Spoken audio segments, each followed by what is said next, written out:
Hi everyone, welcome to the supreme batch.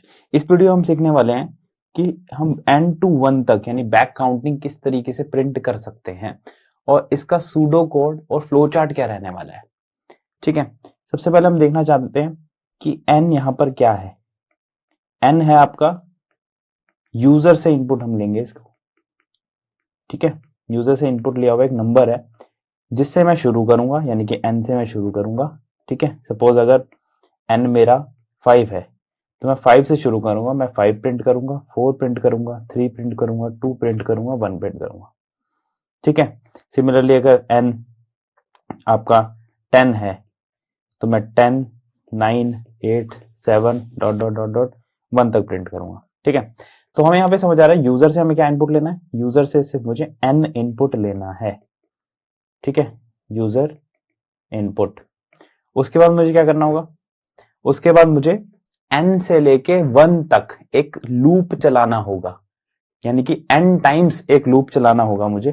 ठीक है, मैं इनपुट लूंगा, उसके बाद n टाइम्स एक लूप चलाऊंगा और उस लूप के थ्रू मैं प्रिंट करूंगा करंट नंबर। ठीक है, ऐसा कुछ करूंगा मैं। तो इसका फ्लो चार्ट देखते हैं कैसे रहने वाला है। फ्लो चार्ट बनाते हुए सबसे पहले हम क्या करेंगे, सबसे पहले हम सिमिलरली हमेशा की तरह एक स्टार्ट बनाएंगे। ठीक है, उसके बाद मैं रीड करने वाला हूं। ठीक है, इनपुट ब्लॉक बनाएंगे एक हम फटाफट से रीड करेंगे n।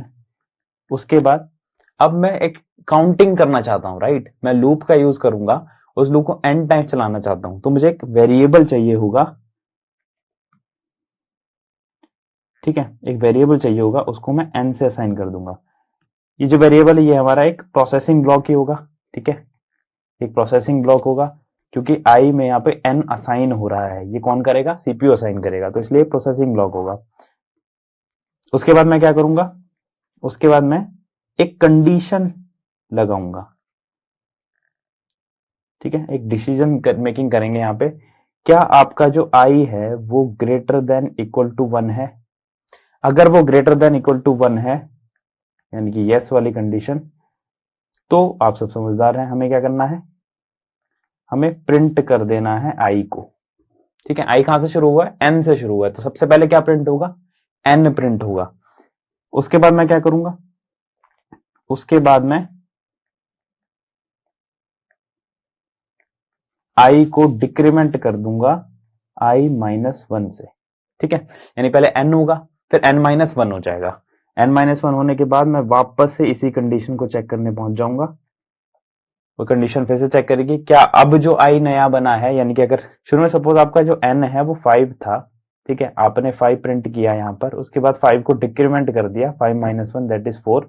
ठीक है, अब आप 4 को चेक करोगे, क्या 4 जो है वो ग्रेटर देन इक्वल टू 1 है।